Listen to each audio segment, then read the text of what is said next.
Bonjour, aujourd'hui on se retrouve pour parler des 7 leviers de l'élégance, 7 leviers essentiels pour qu'une personne devienne plus élégante. Alors d'abord, tu dois te demander qu'est-ce que c'est que l'élégance. Certains feront référence au New Look de Christian Dior avec le tailleur bar, la jupe, les talons et ce genre de silhouette très stéréotypée. Et c'est vrai que des beaux vêtements, des talons, une robe, ce genre de choses contribuent grandement à l'élégance. Mais ce n'est pas le seul levier, enfin l'habillement n'est pas le seul levier et c'est pas le plus important. Ce n'est pas le plus important car l'élégance c'est multifactoriel. En effet, si tu as des beaux vêtements mais que derrière tu te comportes comme une peste ou une sorcière ou que tu es voûtée ou que tu parles comme ça, on va dire que ça va beaucoup enlever à ton charisme et à ton élégance, à ta prestance en général. Aujourd'hui on va voir les 7 leviers sur lesquels tu peux travailler pour être plus élégante dans ta vie et rayonner plus. Mais avant de commencer, j'aimerais me présenter. Donc je m'appelle Lynn, je suis styliste et conseillère en image et j'accompagne les femmes à se reconnecter à leur beauté, à leur image. J'allie le stylisme et le mindset pour une transformation globale, aussi bien à l'intérieur qu'à l'extérieur, et ça permet en fait aux femmes de reconnecter avec leur image et leur bien-être également, ce qui est très important. Donc si tu es intéressée par un accompagnement, tu peux me contacter. Sur ce, on reprend notre vidéo. Donc commençons par le pilier numéro 1. Donc c'est la posture. C'est la colonne vertébrale de ton élégance. C'est la première chose que les gens voient de toi. C'est ton énergie, c'est ta posture. C'est par exemple, les vêtements on va les voir en second, mais ce qu'on va voir en premier c'est la posture. Par exemple, si tu te tiens comme ça, c'est pas aussi charmant que si tu te tiens comme ça. Et là encore, j'exagère pas parce que moi j'ai un mouvement d'épaule qui est normal, mais il y a des gens qui sont comme ça. Ils ont tellement en fait pas fait attention à leur posture pendant des années qu'ils sont comme ça. Vous voyez? Là, je suis droite, vous voyez? Là, non. Donc en fait quand tu te tiens droite, tu envoies un message de confiance, d'assurance et ça donne envie aux gens d'apprendre à te connaître. Par contre, si t'es voûtée, tu envoies un message de fatigue, de soumission, tu subis ta vie. Et ça, je trouve que c'est pas forcément très charmant. Sans oublier les dommages que tu crées à ton dos. Parce que là, peut-être maintenant, tu es jeune, ça va.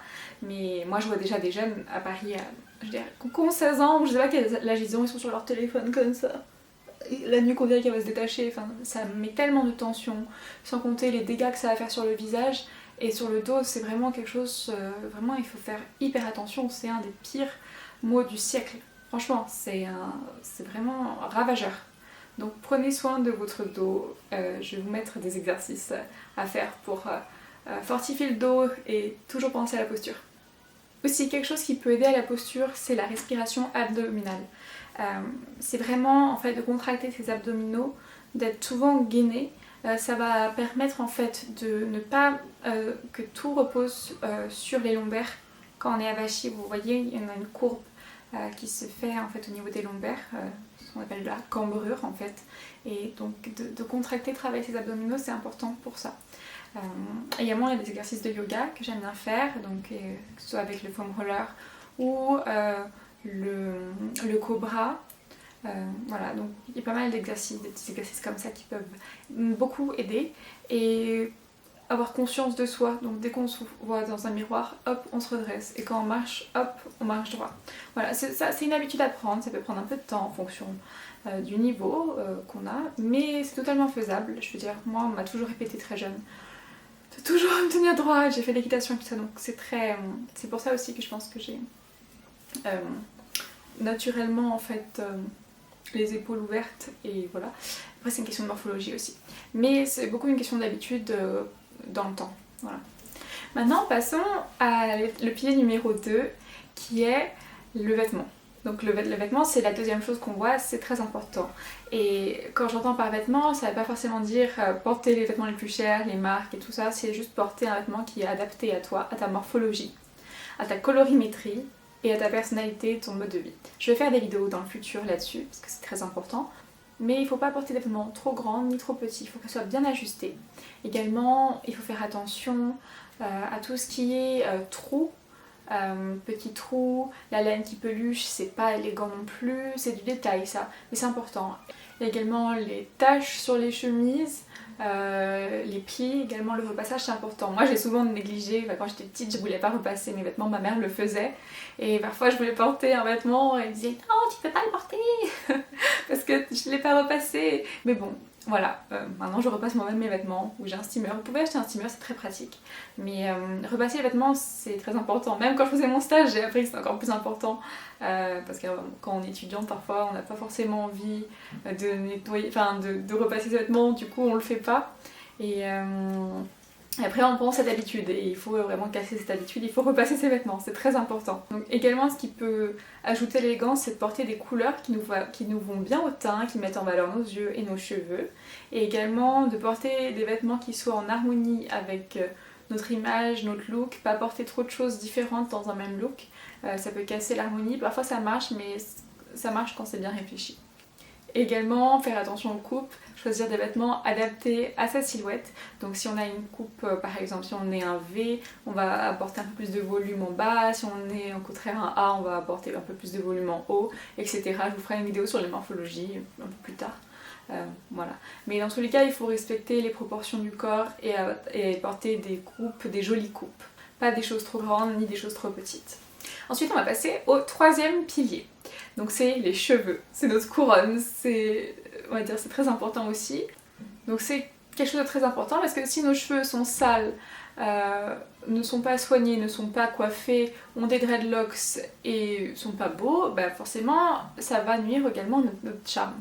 Donc ce qu'on va éviter c'est d'avoir des racines visibles. Si on a les cheveux colorés, par exemple si on est brune de base et qu'on se teint les cheveux en blond, on va éviter les racines.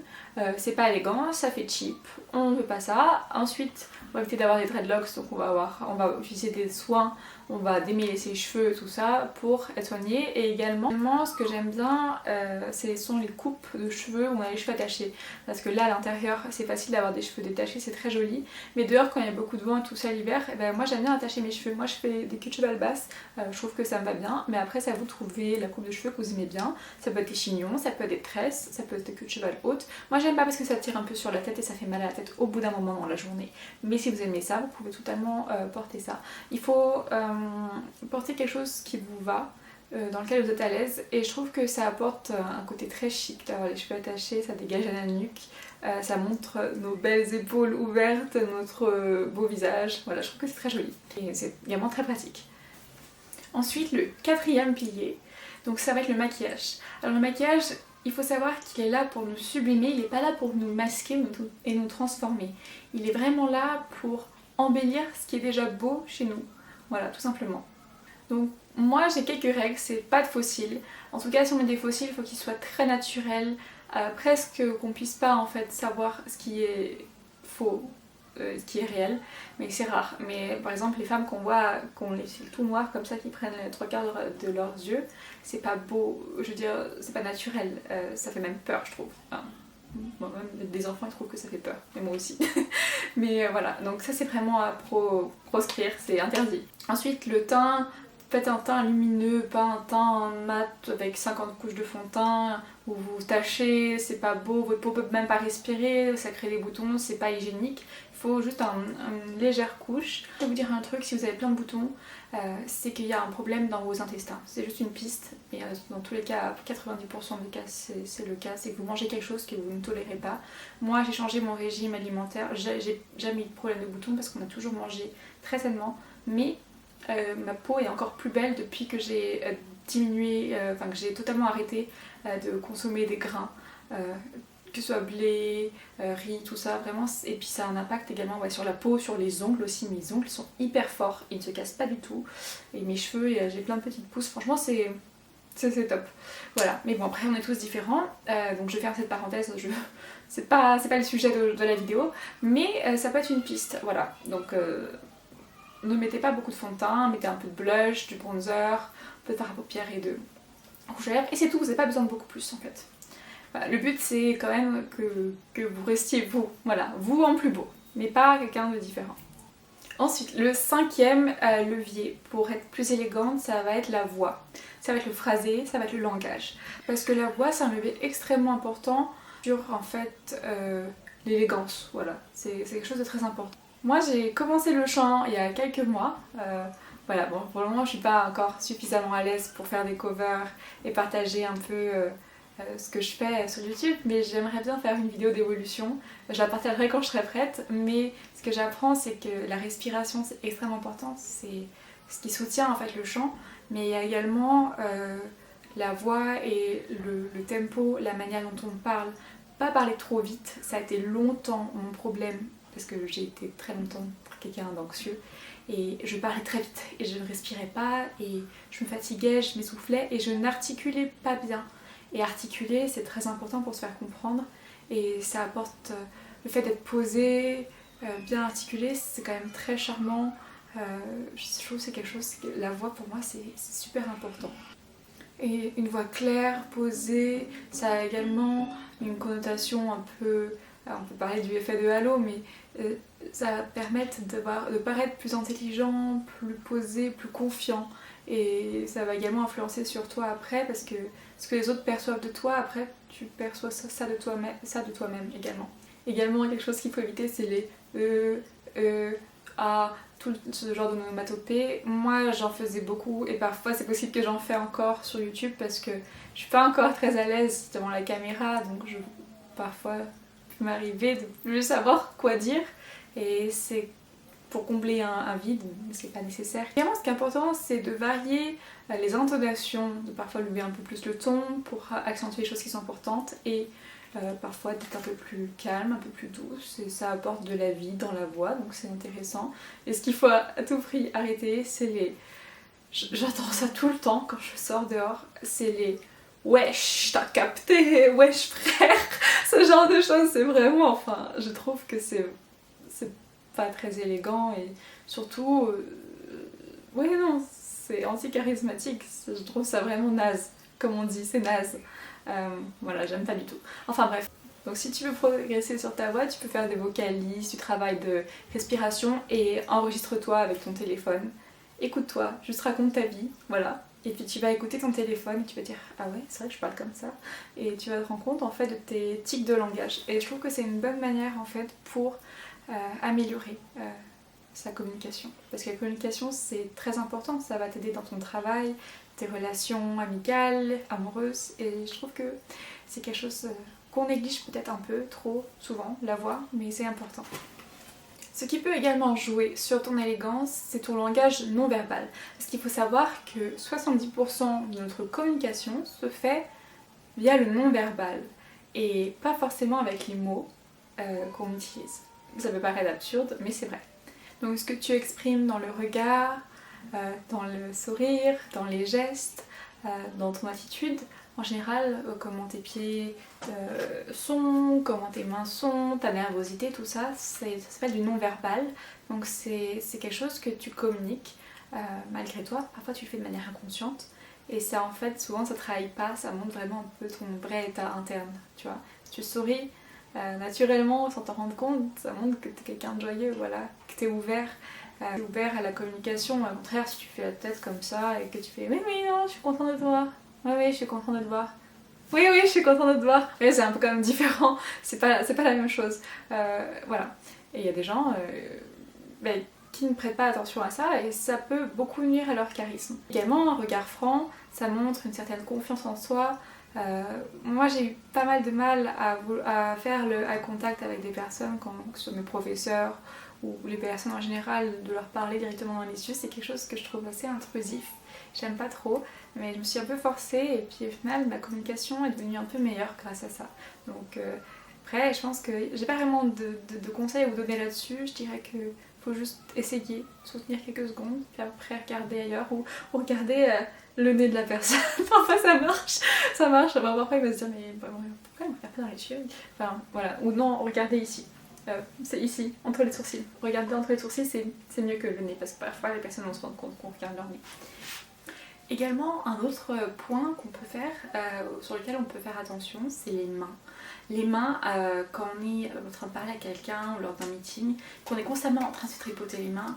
Moi, parfois je fais ça aussi, parfois je me tripote un peu les mains quand je suis nerveuse. C'est quelque chose que j'ai du mal à contrôler, et que je pense que beaucoup de personnes ont du mal à contrôler, c'est Vous savez, quand on a quelque chose sur nous tout le temps, on a besoin de tripoter quelque chose, c'est un signe un peu d'anxiété, et si on peut le contrôler, ça c'est quand même super, ça montre qu'on est serein et qu'on maîtrise la situation. Donc voilà, donc faites attention à ça. Et puis et aussi les petits gestes, les tremblements et tout ça, faut essayer de les contrôler parce que ça nuit à l'élégance. Vous verrez jamais une femme élégante dans le métro comme ça en train de bouger la jambe ou vous voyez, bon, après j'en peux avoir des maladies mais c'est quand même, les cas de Parkinson c'est quand même assez rare, je veux dire quand on est jeune. Voilà. Et enfin, on va passer maintenant au 7e pilier qui est la gestuelle. Alors on peut le regrouper avec le langage non verbal, mais pour moi le langage non verbal ça va plutôt être le regard, le sourire, des choses comme ça. La gestuelle ça va plutôt pour moi être comment on marche, comment on se déplace, comment on bouge dans l'espace. On n'a pas forcément besoin de communiquer avec quelqu'un, c'est quelque chose où c'est la manière, en fait sa manière d'être un peu, je suis posée. Je ne gesticule pas dans tous les sens comme ça. Je suis assez posée, je marche tranquillement, je suis pas en train de faire, d'en faire trop en fait, de dilapider mon énergie. Donc pour moi c'est ça la gestuelle, c'est vraiment en fait une lenteur contrôlée. Ça veut pas dire être trop lent et être mou, mais c'est simplement ne pas être dans le superflu et de contrôler son anxiété. En tout cas, l'élégance, c'est vraiment cette alchimie-là entre le vêtement, la posture, la gestuelle, la voix, le maquillage et les cheveux. C'est vraiment en fait ce qui permet en fait, du moins ce sont des leviers extrêmement importants pour le charisme. Il y a également la personnalité qui est très importante, comment on se comporte, si on est droit, juste, gentil ou non. Ça c'est également quelque chose qu'on pourrait ajouter en fait dans l'élégance. En tout cas c'est des choses qui sont importantes à cultiver et toute sa vie en fait pour rester élégante parce que notre beauté forcément un jour elle diminuera et c'est après ce qui restera au fond qui comptera et c'est le retour que j'ai de beaucoup de personnes qui ont un âge plus avancé, c'est vraiment que d'un moment la beauté ne compte plus, c'est pareil dans un partenariat, un couple. Certes, il y a toujours de l'attirance, mais parfois il n'y a plus trop de beauté et ce qui reste attirant, c'est justement la personnalité, c'est l'aura de la personne, son charisme. Et c'est hyper important de le cultiver le plus tôt possible pour justement paraître plus intéressant et avoir plus de monde qui nous respecte et avec qui les personnes ont envie d'être, tout simplement. Et c'est également quelque chose qui est libre de budget, je veux dire, les vêtements ça coûte très cher, mais de prendre soin de soi et de faire attention à sa gestuelle, c'est quelque chose qui ne coûte pas très cher et qui est très gratifiant aussi et qui va te permettre d'avoir plus confiance en toi, de rayonner et d'être plus heureuse. Voilà, donc j'espère que ça t'a plu. En tout cas, dis-moi en commentaire sur quel levier tu vas travailler en premier et si tu as aimé cette vidéo. En tout cas, moi je m'arrête ici. Merci d'avoir regardé la vidéo. Donc si tu as aimé, je t'invite à mettre un petit like, à mettre aussi à t'abonner. Ici tu retrouveras du contenu mode, mindset, psychologie, élégance, un peu de tout. Sur ce, à bientôt papillon, salut!